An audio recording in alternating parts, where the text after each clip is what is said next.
ሁላችሁም ኦርቶዶክሳውያን ይህንን ቪዲዮ ልትመለከቱ ይገባል። ብዙ ነገር የምትማሩበት ቪዲዮ ነው። ስለዚህ ወደ ቪዲዮ በቀጥታ እንሄዳለን። የዛር መንፈስ ለብዙ ነገር ይዳርጋል። ቤተሰቦች ህይወታችሁን ከልጅነት ጀምሮ ተረክቧችሁ እሱ እንደሚፈልገው ሲያኖራችሁ የመጣው እሱ ስለሆነ ለከለር ምርጫዎቻችሁ፣ ለምግብ ምርጫዎቻችሁ፣ ለህይወታችሁ አቅጣጫ ምርጫ ሁሉ ወሳኝ የሚሆንበት ሁኔታ አለ። ሳታውቁት የህይወታችሁ አቅጣጫ እስር ቤት ሊሆን ይችላል፣ ሆስፒታል ውስጥ ያልጋ ቁራኛ ሊሆን ይችላል፣ ትዳር ላይ ሆናችሁ የጭቅጭቅ ትዳር ሊሆን ይችላል። የህይወታችሁን አቅጣጫ በዚህ ልክ ሊያስተካክለውና ሊቀይረው ሁሉ ይችላል። ምን ዛር ነው ይሄ? ዛር መንፈስ እናንተን ያውቃችኋል፣ በደንብ ነው የሚያውቃችሁ። ከልጅነት ጀምሮ አብሮ ስላደገ ምን እንደምትወዱ፣ ምን እንደምትጠሉ፣ ምን እንደምትበሉ፣ ምን እንደምትጠጡ፣ አለባበስ፣ ሁሉ ነገራችሁን አብሮ ስላደገ ያውቀዋል። መተት ግን አሁን የመጣ መንፈስ ነው። ደጋግሜ ነው የምናገረው። ዛሬ የመጣ ወይ ቅርብ ጊዜ የመጣ መንፈስ ስለሆነ መተት እናንተን ለማወቅ ወይ ጊዜ ይፈጅበታል ወይ ደግሞ ቀስ እያለ ነው ከእናንተ ጋር የሚዋሃደው። ዛሩን አስፈቅዶ ለዚያው ልግባ እባክህን ፍቀድልኝ ይሄ ልስራ ብሎት እና ገባ ተብሎ ነው የሚገባው። ስለዚህ ዛሩ ሰራዊት ይፈልጋል፣ መናፍስት ይፈልጋል፣ ይሰበስባቸዋል። እና እናንተን የብዙ ሰዎች መሰናከያ እንድትሆኑ ከፈለገ ምን ያደርጋል? የሌላችሁን ነገር ብዙ ነገሮችን ይሰጣችሁና ከዛ በኋላ የሆነ ሳለ ጠብቆ፣ በተለይ ጠቋር ከሆነ ቀን ጠብቆ ያዋርዳል። በጣም ከባድ ነው። የጠቋር መንፈስ ከባድ ነው። ያደፍጣል። ዝም ይልና የሆነ ቶፕ ደረጃ እስከምትደርሱ ጠብቆ። ለዚህ ነው በትህትና ውስጥ በንጽህና ውስጥ መሆን የሚጠቅመው፣ እግዚአብሔርን መጠጋት የሚጠቅመው ለዛ ነው።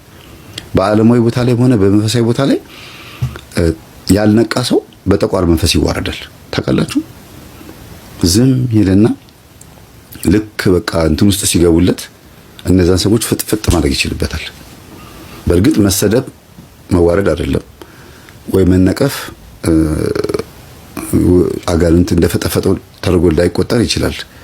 ግን በኃጢአቱና በተግባሩ በስራው ወይም ባደረገው ነገር ተጋልጦ አንድ ሰው ሲወድቅ በድብቅ ያደርገው የነበረው ነገር ካለ ከዛም አልፎ ተርፎ ደግሞ ሰው የማያውቀው ሌላ ህይወት ያለው ካለ ጠቋር ይሄን ነገር የማጋለጥ ይሄን ነገር የማውጣት እጅግ በጣም የተካነ ነው ማለት ነው።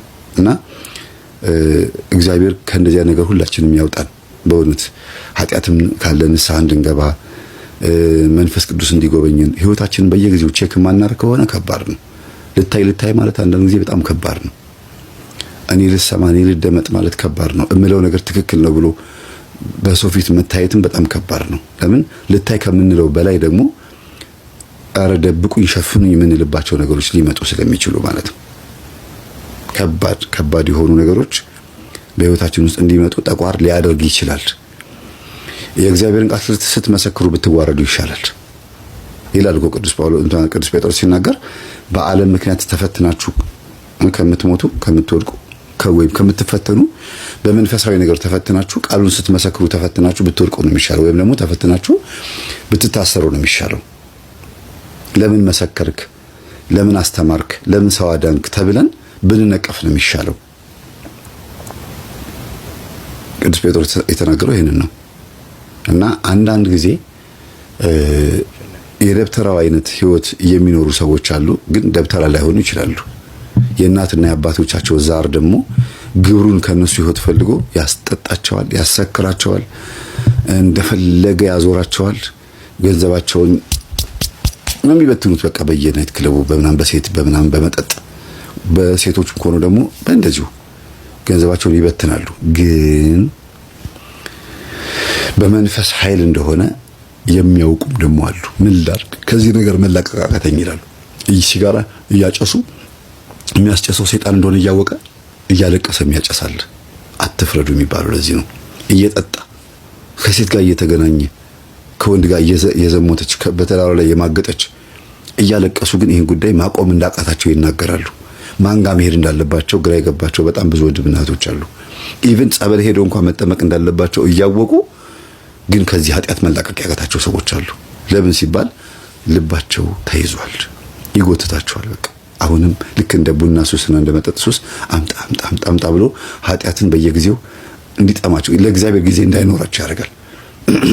ኢቭን ጊዜ ቢኖራቸውም እንኳን ራሱ በመተከዝና በመቆዘም ውስጥ ነው የሚቆንተን የሚሉት። በቃ ህይወታቸው ብልሽት ይላል። እና ግን ለሰው ደግ አዛኝ ሆነው ደግሞ ይታያሉ። በጣም ቸር፣ ሩህሩህ፣ መልካም ሰው ለጋስ ሆነው ደግሞ የሚታዩ ደግሞ አሉ። የግል ህይወታቸውን ስታዩት ደግሞ ልክ አንዳንድ የኔ ቢጤዎች ለማኞች ማለት ነው ከአንዱ ጥግ ሄደው ይለምናሉ። ግን ቤት አላቸው፣ ኖርማል ቤት አላቸው። እንደማንኛውም ሰው ቤት ኪራይ የሚከፍሉ ሰዎች ናቸውና ከመገናኛ አየር ጤና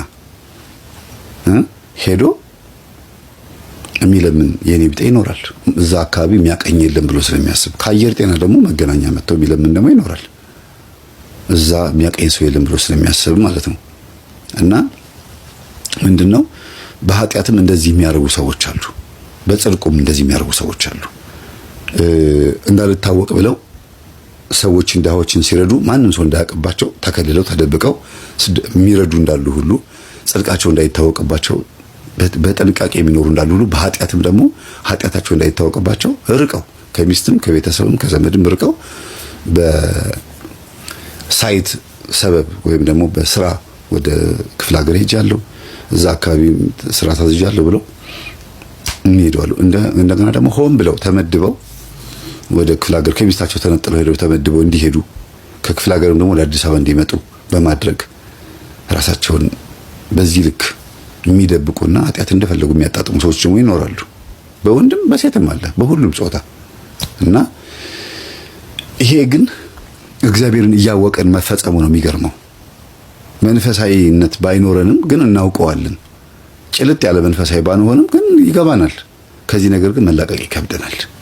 ሁልጊዜ ቀለል አድርገን ቸለተኝተን ታካች ሆነን የምናየው ይሄን ጉዳይ ለምን ቁርጥ ውሳኔ መወሰን ስለማናቅበት ስለማንችልበት አንድ ጊዜ ቁርጥ ማድረግ በቃ ቆራቢን መሆን ፈልጋለሁ፣ በቃ ከዚህ በኋላ ይበቃኛል፣ ኃጢአት ይበቃኛል ብሎ አንድ ጊዜ ቁርጥ ማድረግ ማስደንገጥ መንፈሱን። አንድ እናት ምን አሉኝ፣ የጨሌ ጣሉ እያልኩኝ እየወተወትኩ ሳስቸግራቸው ልጄ ከአፍ ያጠብቅ የምታደርገውን አድርግና አስጥለኛሉኝ ነው እንዲህ አልኩኝና ምን ማለታቸው እንደሆነ ገባኝና በሁለት ጆግ ጸበል በሩፋኤልና በገብርኤል ጸበል እሳቸው የሚወዱት ሁለቱን ታቦታት ነውና ማዘር እንዴት ነው ሰላም ነው ቢስል ጊዜ እግዚአብሔር ይመስገን ገባ አሉኝ። እሺ ማዘር ነው እቺን ዕቃ ተቀበሉኝ አንድ ጊዜ ዕቃ ይዤ ነው አልሳልሽ ጊዜ ምን ይዘሃል አሉ። ብቅ ሲሉ ሾፍ አረኳቸው፣ ወጣ ሄደ። ደነገጠ። እሳቸው ፈቅደዋል፣ ስለፈቀዱ ነው የሆነው። ተፈነገለ፣ ወደ ኋላ ተንፈራፈረ። ከዛ በኋላ ውልቅ ብሎ ሄደ። ምን አሉ ሲነሱ እንደ ቁራ የሆነ እንደ አሞራ የመሰለ ነገር ከላይ ላይ ብን ብሎ ሲሄድ አየዋሉ። ብዙ ሰዎች እንደዚህ ነው የሚታያቸው። ደንግጦ የሚሄድ መንፈስ እንደዚህ ነው የሚታየው። እና ከዛን ቀን ጀምሮ ጨሌውን እናቃጥል፣ እሺ፣ ንስሐ ገቡ፣ እሺ፣ ቆረቡ፣ እሺ፣ በቃ ታዛዥ ሆኑ ሴትዮዋ። እና አንደበታቸው ላይ ሆነው እያወቁ እኮ ነው እየሰበኳቸው። አዎ ልጄ ልክ ነህ፣ አዎ እሱማ ልክ ነው ይሉኛል። እና ማዘርዬ መቼ ነው ታዲያ ጨሌው የምንጥለው ሳቸው ጊዜ እኔ ምን ትጠይቀኛለህ? ከኔ አፋጠብቅ ጥለዋለሁ ማለት እኮ ከብዷቸው ነው። እሺ ማለት ከብዷቸው እኮ ነው ጨሌው ላይ ሲደርስ። እና ለካ እገዛ የሚፈልግም ሰው አለ። እና አንዳንዴ አግዟቸው። እግዚአብሔርን እያወቁ እግዚአብሔርን በደንብ ጠንቅቀው የሚያውቁትም ሰዎች ራሱ በኃጢአት ውስጥ ገብተው የምታገኟቸው ጊዜ አለ። እና እርዳታ ያስፈልጋል። አንዱ አንዱን ሸክም መሸከም አለበት ይላል። ወድቆ ስታገኘው አትርገጠው። የሞተን በሬ በጦር ብትወቀው ቆዳውን ማበላሸት ነው የሚባል ተረት አለ። እና አንዳንዴ በህይወታችን ውስጥ የሚመጡት ሰዎች እኛን የሚበልጡን ሆነው በሆነ ነገር በልጠውን በሆነ ነገር ደግሞ የምንበልጣቸው ሰዎች አሉና መመጋገብ ይሻላል። ሶኬት አይታችኋል? አንዱ ገቢ ነው፣ አንዱ ደግሞ ተቀባይ ነው። ልክ እንደዛ መመጋገብ አለብን። ሁለቱም ኃይል አለው። ገቢውም የሚያጫውተው ነገር አለው ሶኬቱ፣ ተቀባዩም ደግሞ ኃይል አለው። ሁለቱ ሲገናኙ ነው ሁለቱም የሚመጋገቡትና ያላችሁን አካፍሉ፣ ያላቸውን ያካፍሏችኋል። ግን ጥንቃቄ ባለው መንገድ መሆን አለበት ብዬ አስባለሁ። እህታችን እሺ ገዳም የሚለውን ሐሳቤን አቆማለሁ አገባሻለሁ ካለ እድለኛ ነሽ። መልካም ሰው ነው፣ ጥሩ ሰው ነው። እናቱ የዳኑበትን ነገር ደግሞ ልንገራችሁ። እሱን ሳልናገር ማለፍ የለብኝም። በጥበብ ተጠቅሜ ነው እናቴን ያዳንኳት ብሎ ነበር አይደለም? እና ድጋሚ መጠመቅ አለብሽ እማዬ። ምክንያቱም ያን ጊዜ እኔ የደገምኩት ድግምት እና እሷ ውስጥ ምን ታረጋለህ እናቴ ልቀቅ፣ እኔ እናንተ አብረን እንሆን ብዬ ነው ጠርቼው እኔ ጋር ያመጣሁት። ግን አንቺ ጋር ደግሞ የሳቦ ደግሞ የራስሽ ዛር ይኖራል። ስለዚህ እሱን ዛር መንፈስ አስወግጅ ብሎ እናቱን አሁን ደግሞ በተራቸው ጸበል ገብተው ደግሞ እሳቸው እየጮሁ ነው ያሉት ማለት ነው። እና እናቱ ጸበል በገቡ በ3ኛ ቀን ነው መጮህ የጀመሩት። እሱ በገባ በ20 ምናምን ቀን ነው የጮኸው። እሳቸው በገቡ በ3ኛ ቀናቸው ዛሩ ያው ጨንገር ነው መንዘፍዘፍ ጀመረ።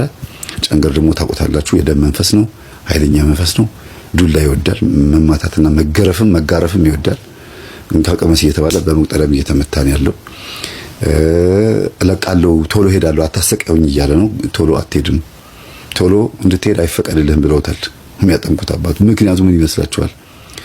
ምክንያቱም ቶሎ ሊሄድ ብሎ የሚል መንፈስ ብዙ ጊዜ የመደበቅ ባህሪ ያለው። እሺ ብላችሁ መሸኘት ያለባችሁም። ቆይ ለምን እሱ ሊሄድ ስላለ አይደለም፣ እናንተ አሁን መሄድ አለበት ብላችሁ ስትሉ ነው መሄድ ያለበት።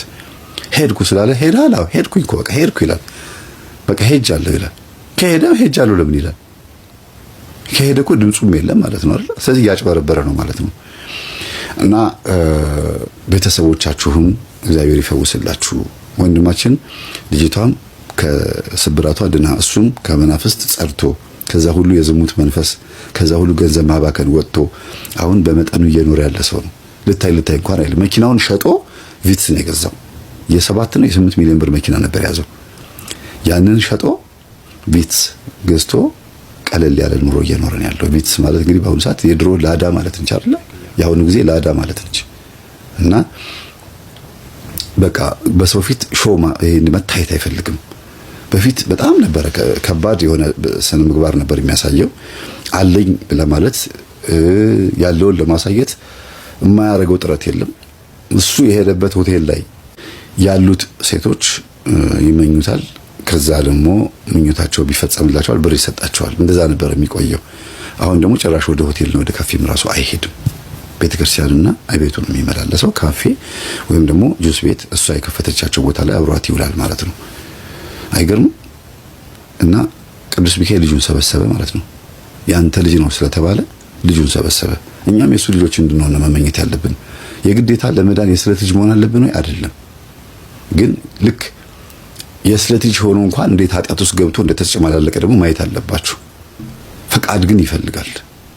ልጄ ነው ብሎ እንኳን ዝም ብሎ ናተ ምናምን ብሎ ሰብስቦ አልወሰደውም። ፈቃድ ይፈልጋል። በህልምም ይመክረዋል፣ በምንም ይመክረዋል። በእርግጥ ያሳየዋል፣ በሰባኪም በምንም። እና ቅዱስ ሚካኤል ቢቸግር ምን አደረገ እንግዲህ ይቺ ሴት እግሯ እንዲሰበር አደረገ። ከዛ እሷን ለማስታመም ሲሄድ እና አንዳንዴ ስብራታችን ለሆነ ሰው መጠገኛው ነው የኛ ስብራት ስላችሁ ይሄ መጎዳታችን በሐዘን መጎስቆላችን ሳይሆን እኛ ተጎድተን ሰዎችን ልንጠቅም ስንሄድ ዋጋ አለን። በጎነት መልሶ ይከፍላል የሚባለው ይሄ ነውና የአንዳንድ ሰዎች ስብራት የአንዳንድ ሰዎች ሞት ለአንዳንድ ሰዎች ደግሞ ከሆነ ጉድጓድ መውጫ ነው። አንዳንድ ሰው እናቱ ስትሞትበት ትክክለኛ ህይወት መኖር ይጀምራል። አባቱ ሲሞትበት ወንድሙ ወይ ደግሞ አጠገባቸው ያለው ሰው ሞት ሲመጣ የሚባነን ሰው አለ። አንዳንድ ሰው ደግሞ ሞት በቤቱ ሲገባበት እግዚአብሔርን የሚከዳ ሰው ደግሞ አለ። ለምን ሞተችብኝ ለምን ሞተብኝ ብሎ ደግሞ እንደገና እግዚአብሔርን ደግሞ የሚከስ ደግሞ አለ። ስለዚህ እንደ አመለካከታችን ነው ማለት ነው። ግን የእግዚአብሔር እገዛ ያለበት ከሆነ ልክ እንደዚህች ልጅ ተሰብራ አልጋ ላይ ሆና እየታከመች ይሄን ልጅ ደግሞ ልቡን እያከመችው ነበር ማለት ነው። ስለዚህ የእግዚአብሔርን ስራ በየት በኩል ሊመጣ አታውቁትም። ያቺ ልታጭበረብሮ የነበረችው ሴት ከፍቅረኛዋ ጋር ሆነ ልታጭበረብሮ የነበረችው ሴት ተረሳቻል። ረሳናት፣ በቃ የለችም እዚህ ውስጥ። ወደዚች ልጅ ህይወት ነው የመጣው። እግዚአብሔር በሷ በኩል መጣለት ማለት ነው። እና በአንድም በሌላ መንገድ እግዚአብሔር ይናገራል። የሰው ልጅ ግን አያስተውልም። ኢዮብ 33:14 እስቲ ጻፉትና ገጣሚውን ጨርስ። ስለነበረ ሰዓቱ ለአምላካችን ስም የተመሰገነ ይሁን። ለመምህራችን ለመምህር ተስፋዬ በእውነት እግዚአብሔር አምላካችን ረጅም ዕድሜን ያድልልን። በዚች 13 እና 14 ደቂቃ ውስጥ በጣም ብዙ ነገር ብዙ መልእክት የተላለፈበት ቪዲዮ ነውና በእውነት እግዚአብሔር አምላካችን ለመምህራችን ከዚህ በላይ የሚያገለግልበትን ዕድሜ እግዚአብሔር አምላካችን ያድልልን። እኛም ደግሞ ብዙ ነገር የተማርንበት ቪዲዮ ነው ብዬ ተስፋ አደርጋለሁኝ።